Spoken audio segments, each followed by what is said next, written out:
Hi everyone and welcome back. You're watching The Money Show on ET Now. The IPO, the initial public offering. This is when a company comes to the market, that's the BSE and NSE, and offers its shares to the public for the very first time for it to be traded on the bourses.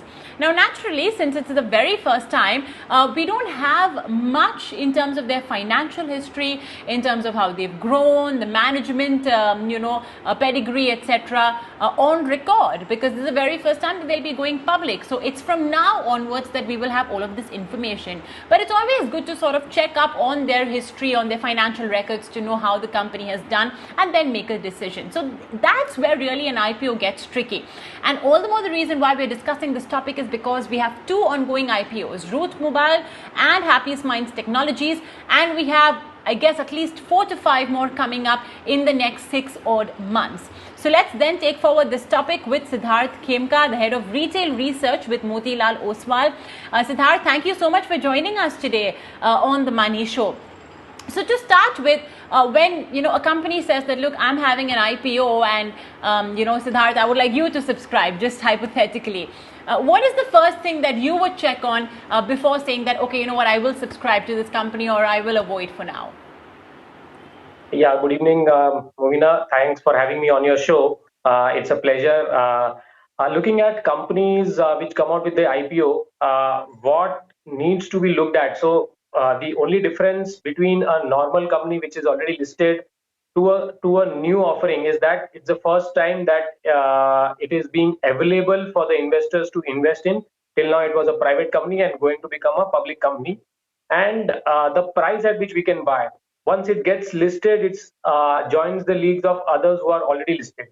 So the core research that we do or that we look into before investing in any company, the same research goes into any new offerings as well. So we look at the company's business model, the management pedigree, the management track record. You look at the financials, and finally, and the most important factor in an IPO is the price at which the offer is given to the public, because unlike a listed entity where the price is determined by the demand and supply of the investors, here the price is in a band which the investment bankers and the promoters and the management decide, and we have to bid within that, whether it is expensive, whether it is comfortable, whether there is a discount to the fair value. That determines whether one should go on and subscribe to the IPO.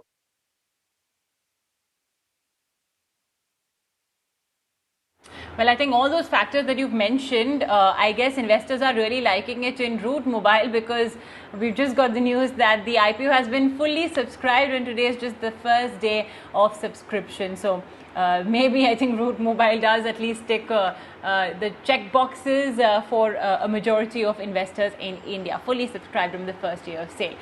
Siddharth, now you know that DRHP, that's on SEBI, available on SEBI's website, which a company is supposed to file, the red herring prospectus. It's hundreds of pages long with a lot of information and a lot of jargon. So, which from the list of from the index of contents, which would be the topics that you would sort of skim through first? Yeah, it's a very pertinent question, and all the more important because there are IPOs where the RHPs run into hundreds of pages, so 400, 500 pages, and they have got all the details. What we start with is first about the company to understand what the business model is. Then we look at the financial snapshot. Third, we look at the objects of the issue, why the company needs to raise money, whether it is an offer for sale by existing promoters or by some institutional investor or an exit by a PE. That gives some insights as to what the company has done, and say maybe if the company needs the money for a capex, which means that there is a future growth demand driver which the company needs to meet. And finally, and one of the most important part is the risk factors which are listed down at the beginning of the RHP itself, which lists down a lot of factors pertaining to the industry, pertaining to the company, and the promoters and management. So it gives out, as you rightly said at the beginning, that these are the first timers We have not tracked them, so they were not under the public scrutiny. We don't know a lot or history about these promoters, these management. So the risk factors helps us to understand anything on the history of the company, or they may have done or they may have not done, and things like that.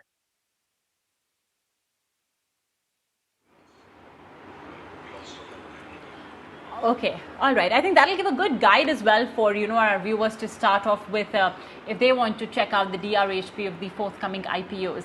Siddharth, anything if you could share with us perhaps some examples without of course naming the company, but anything that you would consider, okay, this is a red flag and maybe I should not subscribe to the IPO for now. If you could perhaps share with us with some examples, so that'll be easier for our viewers as well to understand. Yeah, sure. So if you look at, as I was telling you, the objects of the issue, a lot of times we see that companies that come with an IPO is entirely an offer for sale. And the offer for sale is from the promoters, and the valuation is very high.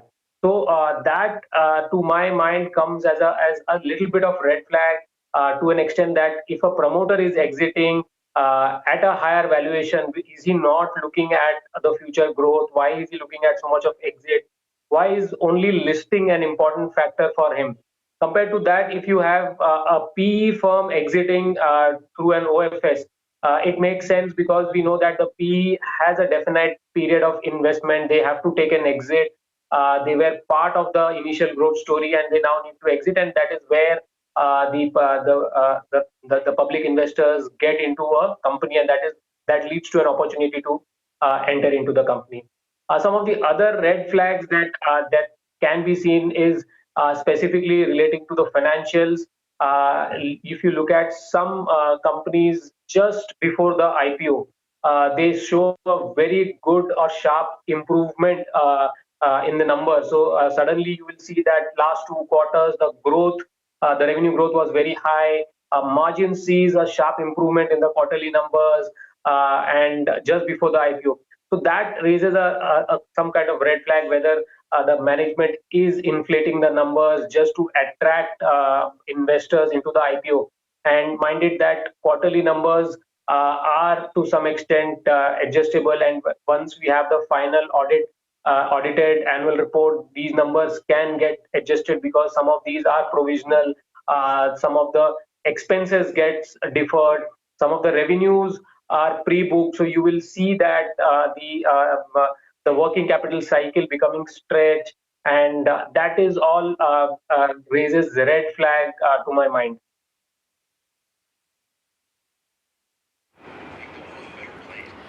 The first point that you mentioned about why the IPO is happening and what this money is going to be utilized for, I think it has some very it's got a practical connotation as well to it. I mean, think about it. For all the viewers who are doing business, you're doing your business because you think that there's growth and you're going to earn profit, you're going to earn good revenues from your business. But if you don't think so, then, or rather, if you think so, why would you be, selling off a part of your business to somebody else, right? I mean, you do not want to exit your business. You want to be there, but perhaps you want to expand your business, but you're looking to the public to give you some funds to expand your business. If that's the case, then that's good. But if there's a complete exit by the promoter, that would be, I guess, a red flag. And I guess it's just logical business sense. So thanks, Siddharth, for that. Siddharth, let's see then if your checkbox that you have mentioned of what you would look at in an IPO, does it resonate with Root Mobile and with Happiest Minds Technologies? If you could just share that with us. Sure. So as I said, there are 4 to 5 checkboxes. Starting with Happiest Mind, the IPO is almost over. We are, I think, now at 5 p.m. or 6 p.m. it gets closed. And we have seen a record, a very high interest from the market. So starting from the business model, Happiest Mind is into the IT services business, but it is a digitally focused business, with being one of the latecomers or new entrants into the IT services. The promoters have, or the management have, focused on the digital business, and 97% of the business comes from the digital services, compared to some of the other mid-sized IT companies which are already there trying to get into digital. So they have reached 50, 70%. and for tier 1 it is even lower because they have a much diversified product profile. To that extent, if you look at the business is niche, the growth is very strong. That ticks the box on the business front. Then you have the management or the promoters. Here, Mr. Ashok Soota has been associated with Wipro, and on the initial days when the business was just started, took it to a new heights, then moved on to form Mindtree along with some of the other co-founders. Again, the business reached new highs, and now this is the third venture where he is associated. So a very good track record. Man, the market believes in this guy, and that is shown in the interest we have seen in the IPO. So the management quality, the business quality, both get staked. The financials have seen sharp improvement over the last few years. We have seen growth in the revenues. Margins have seen a sharp improvement over the last few years. If you look at on the EBITDA front, the EBITDA margins as well as the PAT margin, FY18 there was a reported loss. From there they have turned around and they have reported almost 80 crores of net profit in FY20, which is almost 3x of 25 odd crores that they reported in FY19. And on back of that, the return ratios have seen sharp improvement to almost 35%. So financials are good, and finally, with this improved financials, the valuations appear comfortable on FY20, a 29 times P. On the first quarter, if you analyze the numbers, it is 12 times. Obviously, the growth on a low base is high, but it is very much comparable to other IT players. So I would say that niche, digitally focused IT company with a strong promoter management, healthy financials, and finally valuations are comfortable. So ticks all the boxes for me in Happiest Mind Technologies.